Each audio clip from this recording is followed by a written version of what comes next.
The damp soil beneath our steps is quietly drying into sterile, gravelly waste, wiping out every backyard firefly within 2 seasons. Those glowing summer creatures we chased as kids are vanishing from our lawns, and we're accidentally triggering their quiet end.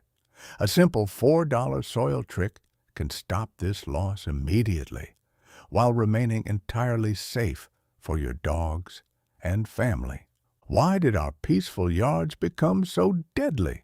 We think the lights are dimming because of modern streetlights, but the real danger is a hungry, wriggling, underground invader. It literally eats the earth beneath our feet, stripping away moisture until nothing can survive. I'll show you how to spot this creature and kick it out of your yard using a common kitchen pantry staple before the weekend is over. But first, you have to understand what we're actually losing in the dirt. Down where I grew up in Tennessee, we didn't have fancy lawn programs. My granddaddy used to say, if you take care of the soil takes care of the bugs. Back in 1974, my daily chore was carrying an old wooden bucket to the shaded creek bed behind our smokehouse. I scooped up the thick black leaf mold sitting under the wild spice bush. It smelled sweet, like damp cellar stones. We spread it around his heritage tomatoes to keep the ground cool. Back home, that simple leaf mold kept our yard glowing with thousands of green lanterns from dusk until bedtime. My granddaddy knew that a dark yard glowing with tiny lanterns meant the soil was healthy. It was that simple. Today, those lights are going out. We don't realize what these insects actually are. They're beetles belonging to the Lampyridae family, not flies or bugs. The flashing adults last only 2 to 3 weeks. That's a short, desperate run. Before they ever grow wings, they spend 1 to 3 years crawling as hungry, heavy-jawed larvae in the soil, devouring snails and slugs that would otherwise chew our prize hostas to ribbons. Our yards have turned into traps, but this decline isn't a uniform global collapse. It's happening species by species. Out of about 175 North American species, only 18 are formally threatened. Take the Bethany Beach firefly, a tiny half-inch specialist living only in freshwater interdunal swales along the Delaware coast. In 2019, surveyors from Delaware Fish and Game watched its largest population get wiped out when a developer built an elevated road on wooden pilings over swales at Tower Shores to bypass wetland laws. While coastal species face rising tides, the common fireflies we chased are facing a quiet threat right under our mowers. We often invite this quiet disaster into our soil when we try to fix basic lawn issues. You notice a few brown, spongy patches on your lawn in August, and you panic. The quick fix is a $39 bag of granular grub killer containing imidacloprid. You spread it and water it in thinking the turf is safe. But imidacloprid is a persistent neonicotinoid. It dissolves deep into the soil and stays there for months, getting sucked up into the roots of your lawn. When a soft-bodied firefly larva crawls through that earth or eats a worm carrying the chemical, its nerve pathways are disrupted. It stops eating and fails to grow. It can't build its mud pupal chamber under the soil. The insect simply starves to death. We end up spending $39 on granules only to turn our soil into a toxic zone, wiping out the very beetles that keep our garden pests balanced. But there's a far more aggressive silent threat crawling through our mulch beds right now. 2 years ago, in my yard in North Carolina, right under the shade of the sugar maples my father planted back in 1994, I noticed something strange. The thick layer of oak leaves I spread every fall was gone, replaced by loose, dry pellets. looking exactly like discarded coffee grounds. I secretly hoped it was just some odd mold, but when I scraped back the dirt, the ground beneath my fingers literally started writhing.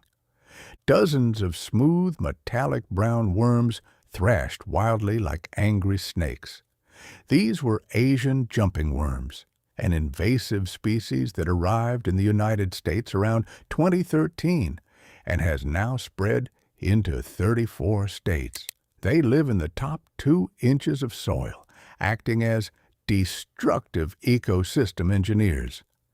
They're voracious eaters that reproduce through parthenogenesis, meaning a single worm can lay cocoons without a mate, causing populations to explode.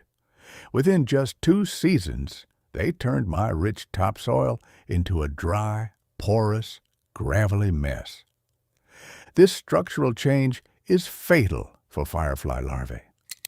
These young creatures are incredibly soft and rely on constant moisture to survive. When the jumping worms eat the leaf litter and leave behind those loose castings, the soil completely loses its ability to hold water.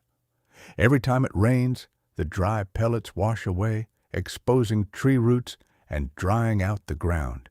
The firefly larvae simply dry up and suffocate in the crumbly earth.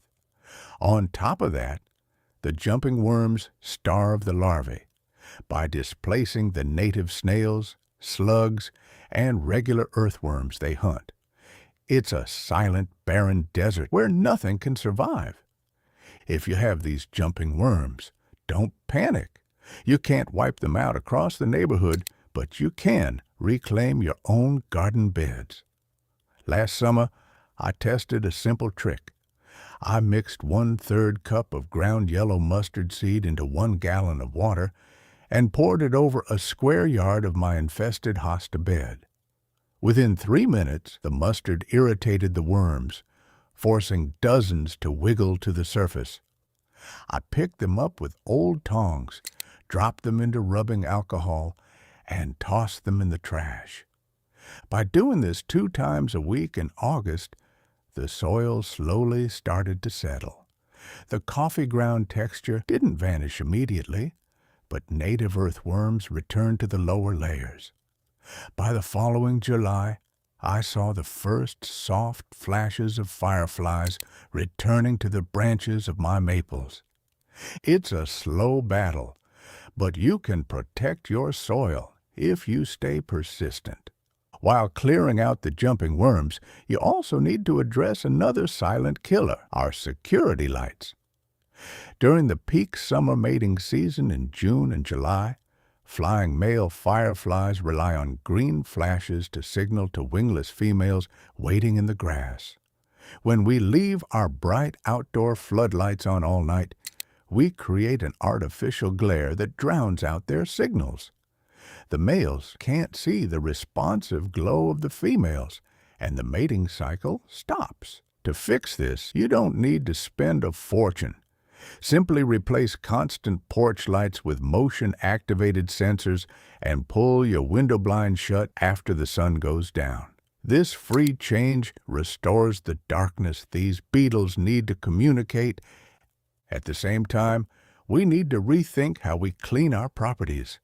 My granddaddy used to say that a perfectly manicured lawn is a dead lawn.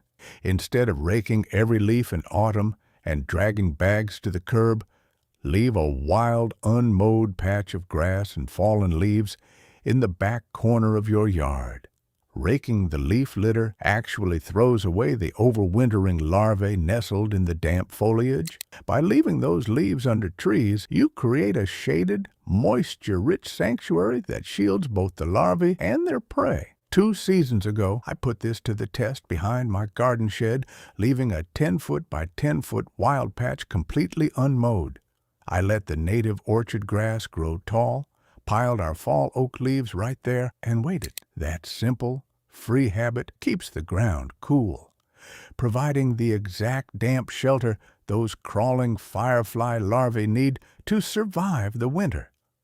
Jumping worm cocoons are so resilient they can survive sub-zero winters, but they'll perish if the soil temperature is raised to 104 degrees Fahrenheit for 3 consecutive days.